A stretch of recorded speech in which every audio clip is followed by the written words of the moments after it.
Welcome back on capital news Delhi. चलिए देखते हैं दिल्ली की 25 फटाफट बड़ी खबरें। साथ ही डेली खबरों से अपडेट रहने के लिए चैनल को सब्सक्राइब करने के साथ वीडियो को लाइक करें। छोटी सी गलती और वोटर लिस्ट से कट जाएगा आपका नाम। दिल्ली में एसआईआर फॉर्म थमाकर बीएलओ गायब, फोन भी नहीं उठा रहे। एसआईआर की शुरुआत को 10 दिन बीत चुके हैं, लेकिन लोगों की समस्याएं जारी है। अभियान के आगाज के दौरान कहा गया था कि लोगों को दिए जाने वाले एन्यूमरेशन फॉर्म में बीएलओ का नंबर होगा। कोई भी परेशानी होने पर लोग फोन कर अपनी समस्या का हल करा सकेंगे, लेकिन अब कई इलाकों में बीएलओ मतदाताओं का फोन ही नहीं उठा रहे हैं। बीएलओ के फोन न उठने से लोग फॉर्म भरने के लिए भी परेशान हो रहे हैं। इस बीच चुनाव कार्यालय द्वारा बृहस्पतिवार देर शाम जारी आंकड़ों के अनुसार अब तक दिल्ली के कुल 1,45,10,218 मतदाताओं में से 1,08,39,896 लोगों को फॉर्म वितरित किया गया है, जो कुल मतदाताओं का 74.70% है। इसी तरह कुल 5,75,468 यानी 3.97% मतदाताओं का गणना प्रपत्र ऑनलाइन जमा हो गया है। रेखा सरकार का बड़ा फैसला, शाहजहानाबाद बोर्ड का नाम बदला, अब इंद्रप्रस्थ विरासत के नाम से होगी कायाकल्प। दिल्ली सरकार ने पुरानी दिल्ली के संरक्षण व पुनर्विकास के लिए गठित शाहजहानाबाद पुनर्विकास निगम का नाम बदलकर इंद्रप्रस्थ विरासत पुनर्विकास निगम कर दिया है। यह निगम विशेषज्ञों के सहयोग से क्षेत्र की ऐतिहासिक पहचान बनाए रखते हुए आधुनिक सुविधाओं के साथ विकसित करेगा। एनएचआई दिलाएगा दक्षिणी दिल्ली को जाम से मुक्ति, सांसद भिदुड़ी ने सीम रेखा गुप्ता से मांगे 100 करोड़। दक्षिणी दिल्ली में जाम की समस्या कम करने के लिए भाजपा सांसद रामवीर सिंह भिदुड़ी ने बृहस्पतिवार को मुख्यमंत्री रेखा गुप्ता से मांडी जोनापुर रोड एनएचएआई को सौंपने का आग्रह किया है। उन्होंने तिगड़ी और अर्जनगढ़ मेट्रो स्टेशनों में नाम में बदलाव का भी सुझाव दिया है। साथ दक्षिणी दिल्ली के विभिन्न क्षेत्रों के विकास के लिए मुख्यमंत्री विकास निधि से 100 करोड़ रुपए जारी करने की मांग की है। भिदुड़ी ने कहा कि महरौली गुरुग्राम रोड और फरीदाबाद गुरुग्राम रोड की तरह मांडी जोनापुर रोड को भी पीडब्ल्यूडी से लेकर एनएचएआई के सुपुर्द किया जाना चाहिए। यह मास्टर प्लान रोड है और इसके विस्तार का कार्य पिछले 20 वर्षों से लटक रहा है। दिल्ली में अब हर जगह लगेंगे सोलर ईवी चार्जिंग स्टेशन, 9,000 से बढ़ाकर 32,000 पॉइंट मंजूर। दिल्ली सरकार की बड़ी तैयारी। दिल्ली सरकार की नई ईवी नीति में इलेक्ट्रिक वाहन चार्जिंग पॉइंट की संख्या 9,000 से बढ़ाकर 32,000 करने का लक्ष्य रखा गया है। भूमि की कमी और बिजली की लगातार बढ़ती मांग के कारण इतनी बड़ी संख्या में चार्जिंग पॉइंट स्थापित करना आसान नहीं होगा। दिल्ली में बिजली की मांग 8,700 मेगावाट से अधिक पहुंच चुकी है। इलेक्ट्रिक वाहनों की संख्या बढ़ने के साथ बिजली की मांग में भी और वृद्धि होगी, जिससे मौजूदा बिजली नेटवर्क पर अतिरिक्त दबाव बढ़ेगा। इसे ध्यान में रखते हुए सरकार ने अधिक से अधिक सौर ऊर्जा आधारित चार्जिंग स्टेशन विकसित करने का निर्णय लिया है। जल भराव की समस्या पर एक्शन मोड में दिल्ली सरकार, सीम रेखा गुप्ता ने किया संवेदनशील इलाकों का निरीक्षण। दिल्ली में मानसून की भारी बारिश के बीच जल भराव की समस्या से निपटने के लिए दिल्ली सरकार पूरी तरह एक्शन मोड में है। इसी कड़ी में मुख्यमंत्री रेखा गुप्ता ने आज शालीमार गांव का दौरा कर जमीनी स्तर पर जल निकासी की व्यवस्थाओं का जायजा लिया। दौरे के दौरान मुख्यमंत्री ने उन इलाकों का बारीकी से निरीक्षण किया जहाँ भारी बारिश के कारण पानी जमा हो जाता है। उन्होंने मौके पर मौजूद पीडब्ल्यूडी, एमसीडी और बाढ़ नियंत्रण विभाग के वरिष्ठ अधिकारियों को पानी की त्वरित और उचित निकासी सुनिश्चित करने के लिए कड़े दिशा निर्देश दिए। मुख्यमंत्री ने साफ किया कि जनता को जल भराव के कारण किसी भी तरह की परेशानी नहीं होनी चाहिए। 89 किलोमीटर लंबी होगी मजेंटा लाइन। इंद्रप्रस्थ तक शुरू हुआ मेट्रो का सबसे बड़ा प्रोजेक्ट, बनेंगे 10 अंडरग्राउंड स्टेशन। मजेंटा लाइन के 12.370 किलोमीटर लंबे इंद्रप्रस्थ लोक कॉरिडोर का निर्माण कार्य शुरू हो गया है। इस कॉरिडोर का निर्माण कार्य पूरा होने के बाद मजेंटा लाइन दिल्ली मेट्रो की सबसे लंबी लाइन बन जाएगी। अभी पिंक लाइन सबसे लंबी लाइन है, जिसकी लंबाई 71.5 किलोमीटर है। इस निर्माण कार्य पूरा होने के बाद बोटनिकल गार्डन से इंद्रप्रस्थ लोक तक मजेंटा लाइन की कुल लंबाई 89 किलोमीटर हो जाएगी। इस लाइन पर 40 भूमिगत स्टेशनों सहित कुल 65 स्टेशन होंगे और यह सर्वाधिक भूमिगत स्टेशनों व इंटरचेंज स्टेशनों वाली लाइन होगी। दिल्ली सरकार सिर्फ मिंटो ब्रिज की बात कर रही, अन्य क्षेत्रों को नजरअंदाज कर रही, केजरीवाल ने उठाए सवाल। दिल्ली के पूर्व मुख्यमंत्री अरविंद केजरीवाल ने बृहस्पतिवार को आरोप लगाया कि दिल्ली सरकार शहर के अन्य हिस्सों की अनदेखी करते हुए केवल मिंटो ब्रिज अंडरपास में जलभराव की समस्या के समाधान पर ध्यान केंद्रित कर रही है। आम आदमी पार्टी के राष्ट्रीय संयोजक अरविंद केजरीवाल ने कहा कि दिल्ली के इलाकों में बाढ़, खराब स्वच्छता और क्षतिग्रस्त सड़कों की समस्या है। उनकी टिप्पणी दिल्ली में भाजपा सरकार के उस दावे के बाद आई है जिसमें उसने एक अतिरिक्त नाले का निर्माण करके मिंटो ब्रिज अंडरपास में जल भराव की समस्या को स्थायी रूप से हल करने का दावा किया था। दिल्ली एचसी ने ड्यू को क्या तलब, अदालत ने पूछा शरणार्थी से पासपोर्ट की उम्मीद कैसे।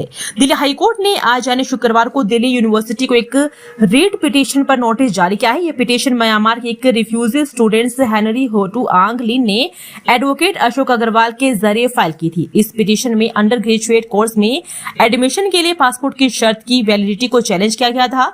जसमीत सिंह ने ड्यू के वकील से पूछा कि आप एक रिफ्यूजी से पासपोर्ट की उम्मीद कैसे कर सकते हैं और इंस्ट्रक्शन के लिए सोमवार तक का समय दिया। सुनवाई की अगली तारीख 13 जुलाई रखी गई है। नजफगढ़ हादसा मामले ने लिया नया मोड़, 24 घंटे बाद भी पुल के लाइसेंस पर पुलिस मौन, साक्ष्य छिपाने का आरोप। पश्चिमी दिल्ली में नजफगढ़ के भोले राम पब्लिक स्कूल के स्विमिंग पूल में 26 वर्षीय राहुल राय की डूबने से हुई मौत के बाद मामले में कई सवाल खड़े हो गए हैं। घटना के 24 घंटे बाद भी जांच कर रही पुलिस स्पष्ट नहीं कर सकी है कि स्विमिंग पूल का संचालन करने वाली एजेंसी के पास आवश्यक लाइसेंस और वैधानिक अनुमति थी या नहीं। वहीं स्वच्छ ने आरोप लगाया कि घटना के बाद रातों रात स्विमिंग पूल के आसपास लगे सीसीटीवी कैमरे हटा दिए गए। बृहस्पतिवार सुबह जब स्थानीय लोगों ने फुटेज की मांग की तो स्कूल प्रबंधन और एजेंसी के प्रतिनिधियों ने कैमरे लगे होने से इनकार कर दिया। बाद में स्टोर रूम से डीवीआर से जुड़े उपकरण मिलने के बाद पूरे मामले ने नया मोड़ ले लिया। अभिनेता राजपाल यादव को 3 महीने की जेल, चेक बाउंस मामले में दिल्ली एचसी से मिला बड़ा झटका। बॉलीवुड अभिनेता राजपाल यादव को दिल्ली हाईकोर्ट से बड़ा झटका लगा है। दिल्ली हाईकोर्ट ने शुक्रवार को चेक बाउंस मामले में उन्हें 3 महीने की सजा सुनाई है। यह फैसला जस्टिस सुनकांता शर्मा की अदालत ने एमएस मूली प्रोजेक्ट्स प्राइवेट लिमिटेड की ओर से दायर मामले में सुना है। अदालत ने कहा कि राजपाल यादव को कई बार अपना वादा पूरा करने और कंपनी का बकाया चुकाने का मौका दिया गया था, लेकिन उन्होंने बार बार दिए गए आश्वासनों के बावजूद भुगतान नहीं किया। इससे पहले मई 2024 में एक सत्र अदालत ने भी उन्हें इसी चेक बाउंस मामले में 6 महीने की जेल की सजा सुनाई थी। बाद में दिल्ली हाईकोर्ट ने उनकी सजा पर रोक लगा दी थी। राम मंदिर चढ़ावा चोरी के दोषियों को सजा के लिए आप चलाएगी देशव्यापी हस्ताक्षर अभियान, रविवार से होगी शुरुआत। आपके राष्ट्रीय संयोजक अरविंद केजरीवाल ने शुक्रवार को घोषणा की है कि पार्टी अयोध्या के राम मंदिर के चढ़ावे में हुई कथित चोरी के दोषियों को सख्त सजा दिलाने के लिए देशव्यापी हस्ताक्षर अभियान शुरू करेगी। उन्होंने लोगों से इस मुद्दे पर एकजुट होकर आवाज उठाने की अपील की है। पार्टी मुख्यालय में आयोजित प्रेस कॉन्फ्रेंस के दौरान केजरीवाल ने केंद्र सरकार पर राम मंदिर के चढ़ावे में हुई कथित चोरी के लिए जिम्मेदार लोगों को बचाने का आरोप लगाया। दिल्ली की आईपी यूनिवर्सिटी में दाखिले शुरू, 15 जुलाई को होगी बी फार्मा और एमएएमसी की पहली ऑफलाइन काउंसलिंग। द्वारका स्थित आईपी यूनिवर्सिटी के बी फार्मा और एमएएमसी प्रोग्राम में दाखिले की प्रक्रिया शुरू हो गई है। दोनों कोर्स में एडमिशन के लिए पहली ऑफलाइन काउंसलिंग आगामी 15 जुलाई को यूनिवर्सिटी के द्वारका कैंपस में आयोजित की जाएगी। विश्वविद्यालय के जनसंपर्क अधिकारी डॉक्टर नलिनी रंजन ने बताया कि काउंसलिंग के दिन ही उम्मीदवारों के आवश्यक दस्तावेजों का सत्यापन किया जाएगा और इसके तुरंत बाद मेरिट के आधार पर सीटों का आवंटन भी कर दिया जाएगा। इन दोनों प्रोग्रामों के लिए आयोजित प्रवेश परीक्षाओं में सफल होने वाले सभी उम्मीदवार इस काउंसलिंग प्रक्रिया में भाग लेने के पात्र है। आप में सिर्फ विवाद ही मिले, 16 पार्षदों के साथ मुकेश गोयल की इंद्रप्रस्थ विकास पार्टी का भाजपा में विलय। इंद्रप्रस्थ विकास पार्टी का शुक्रवार को भारतीय जनता पार्टी में औपचारिक विलय हो गया। दिल्ली भाजपा प्रदेश अध्यक्ष हर्ष मल्होत्रा और मुख्यमंत्री रेखा गुप्ता ने पार्टी के संयोजक मुकेश गोयल, हेमचंद गोयल समेत 16 पार्षदों का भाजपा में स्वागत किया। हर्ष मल्होत्रा ने कहा कि आम आदमी पार्टी के महापौर रहने के बावजूद निगम के कामकाज से असंतुष्ट होकर मुकेश गोयल और हेमचंद गोयल के नेतृत्व में पार्षदों ने इंद्रप्रस्थ विकास पार्टी का गठन किया था। उन्होंने कहा कि अब दिल्ली नगर निगम में भाजपा का महापौर है और दिल्ली में भाजपा की सरकार बनने के बाद निगम के कामकाज में सुधार हुआ है। मुख्यमंत्री निधि के प्रत्येक पार्षद को अपने अपने वार्ड में विकास कार्यों के लिए 1-1 करोड़ रुपए आवंटित किए गए हैं। दिल्ली में प्रशासनिक फेरबदल, शाहदरा के 2 उपायुक्तों का तबादला, कार्रवाई का बड़ा कारण आया सामने। पूर्वी दिल्ली में नगर निगम के शाहदरा नॉर्थ और शाहदरा साउथ जोन में उपायुक्त स्तर पर बड़ा प्रशासनिक फेरबदल किया गया है।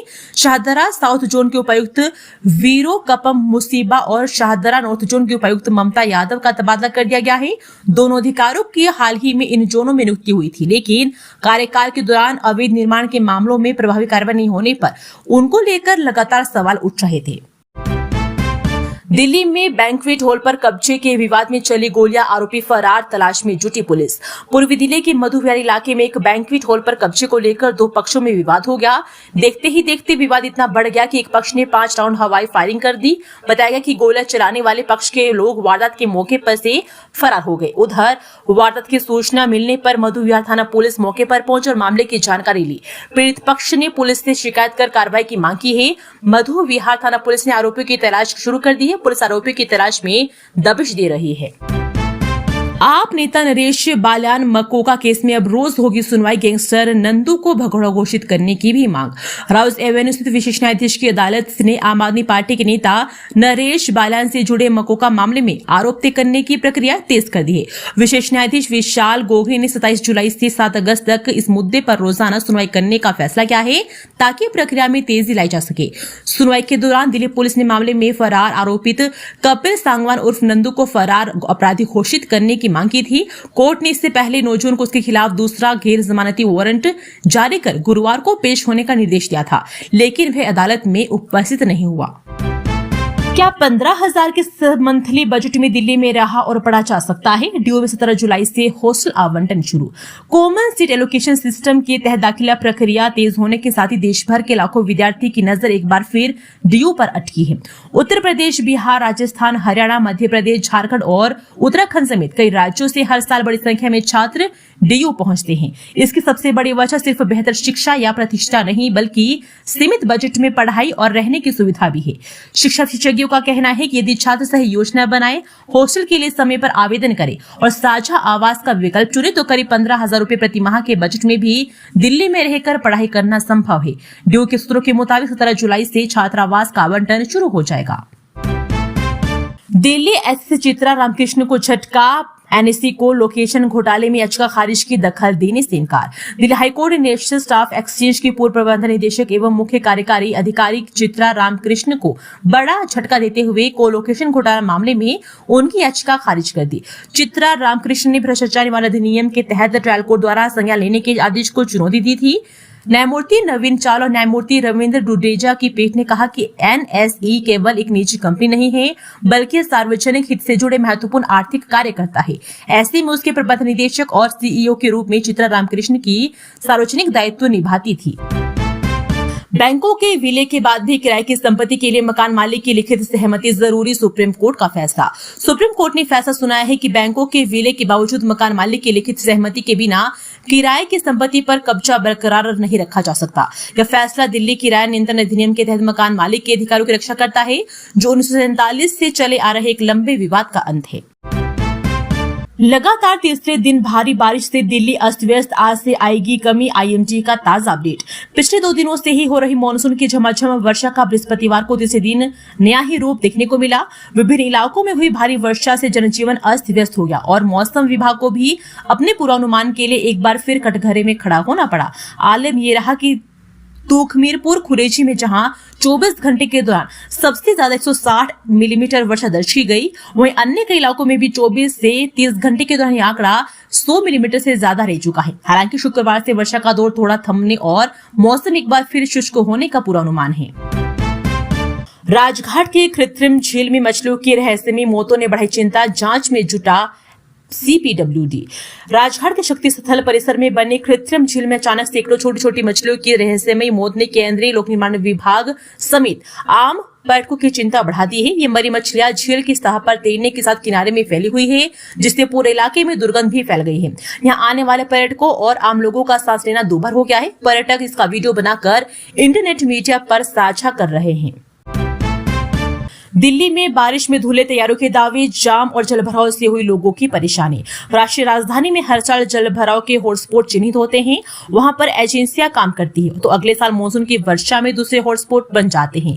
ऐसी स्थिति दिल्ली में बृहस्पतिवार को वर्षा के बाद देखी गई, जहां हर बार चिंता का सबब बनने वाले मिंटो ब्रिज पुल, प्रहलादपुर ITO का विकास मार्ग जैसे स्थानों पर जलभराव नहीं होने से लोगों को राहत मिली, लेकिन कुछ नए हॉटस्पॉट बन गए जिन्होंने तैयारियों के दावों को धो दिया। लक्ष्मीनगर में विकास मार्ग पर घुटनों भर पानी जमा होने से यातायात बाधित रहा। इसी प्रकार की स्थिति NH9 पर गाजीपुर टोल के पास मुर्गा मंडी के सामने जलभराव होने से यातायात जाम की स्थिति करीब 2 घंटे तक रही। सरायकाले खां से ITO तक करीब 5 किलोमीटर लंबा जाम रिंग रोड पर रहा। यहाँ पर करीब 2 घंटे तक सुबह 10 से 12 बजे के बीच तक जाम लगा रहा।